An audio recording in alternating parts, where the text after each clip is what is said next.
Paulette, la Française de Tanakhoust. Dalassen Abbas, né en 1896, fils de Bachir et de Hamimi Taous du village d'Igodan. Le grand petit homme, le caporal d'Allemagne, celui qui faisait de la gestuelle un mode d'expression. Car, chez lui, tout se devine dans le geste et le regard, quoique loquace et prolixe, avec beaucoup d'esprit, un remarquable parleur. On le sentait dans son langage, et le prolongement de ses sens, dans le mouvement de son corps. Un signe de tête, l'agitation des mains et même dans ses lunettes. Il tenait des discours presque poétiques pleins de sagesse et d'élégance. Il disait des mots justes et qui persuadent. Et comment ne le serait-il pas? Puis le contremaître et le délégué syndical des travailleurs à l'usine à gaz de France.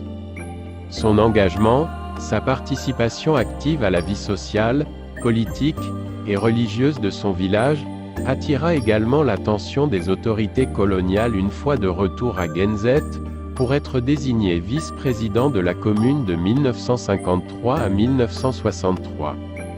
Durant cette période, le petit caporal s'était totalement engagé sans contrepartie, aux côtés du Front de Libération Nationale et dévoué à la cause algérienne dans son combat pour son indépendance.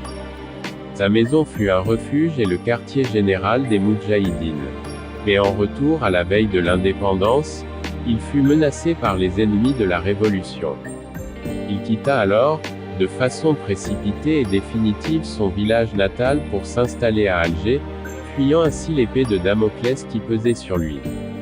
Dalassen, le frère de Belkacem, le mineur de l'Alsace-Lorraine, de Abdellah, Mokrane et l'unique sœur Beka, partit très tôt travailler en France, environ de 1910. Il avait alors 14 ans, et il y resta, sans lever le pied, 30 longues années durant et sans donner signe de vie. C'est là qu'il fit la connaissance de sa première épouse, une Parisienne du nom de Fernande Renée Terouinard, avec laquelle il a eu 2 enfants. D'abord, naquit en 1925, une belle petite fille, grasse, blonde aux yeux bleus, gaie et rieuse, prénommée Paulette et surnommée Fifine, puis naît un garçon, Mahfoud à son retour au bled vers les années 30. Au pays, Dalassen, sa femme Fernande, et sa fille Paulette qui était alors âgée de 7 ans se sont acclimatées à la vie rurale. Fernande se plaisait énormément et ne tarda pas à embrasser l'islam et devint une pratiquante convaincue. Elle avait vécu heureuse jusqu'à sa mort le 9 juillet 1954 à l'hôpital de Bougaa. Elle fut enterrée au carré familial des Abbas au cimetière de Haouch Nit Yacoub à Genzet.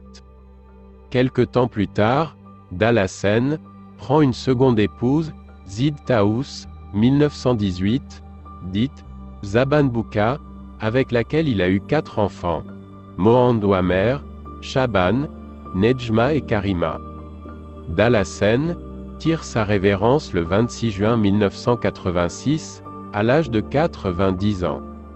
Il est mort, loin de son village, dans l'anonymat le plus total, et sans qu'il soit reconnu par les siens comme un militant de la cause nationale.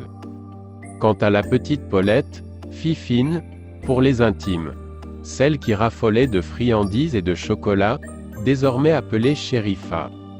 Parlait couramment kabyle, fière d'appartenir à cette communauté, où elle se sentait utile et parmi les siens, sans jamais songer un seul instant à reprendre attache avec sa ville natale.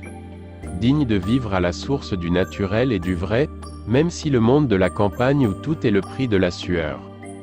Où le cœur s'endurcit comme les mains à force de peiner. Elle était belle comme la lune, douce et affectueuse avec ses enfants et son voisinage immédiat. Elle ne s'est pas donné trop de mal pour s'adapter. Il y avait dans sa nature quelque chose qui semblait s'accommoder assez bien, tel un moule qui s'emboîtait harmonieusement au caractère à la vie paysanne. Devenue femme, bien belle avec son habit traditionnel, takendourt, brodé de dentelle, dans un corps robuste, des joues roses gonflées, des gros bras ronds sortant des manches, et un regard plein de tendresse. Chérifa épousa Sédik, 1917 à 1990, un membre de la famille des Abbas, le fils de Tahar et Ada Abbès, le cousin germain de Dalassen. Maçon de profession. Elle donna naissance à 4 enfants, Smaïl, 1944, Abdelmajid, 1947, l'actuel muezzin de la mosquée El-Kodf de Genzé, le père Attahar, Brahim, Abdenour, Moufida, Souad et Fouzia.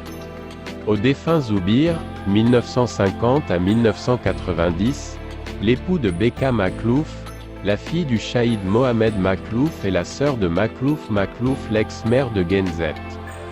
Paulette, comme par un pur hasard, ou sur un concours de circonstances, trouva la mort en 2003 à Annaba, dans un tragique accident de la route, lors de la visite qu'elle rendait à son fils Smaïl. Paulette la Parisienne, la Française de Tanakoust, l'angélique petite Fifine, Chérifa la Kabyle, est partie pour toujours vers sa dernière demeure, rejoindre ainsi les siens. Elle avait alors 78 ans, paix à son âme. Tanakoust est un ancien quartier au centre de Genzet. Yazid Wali 2014.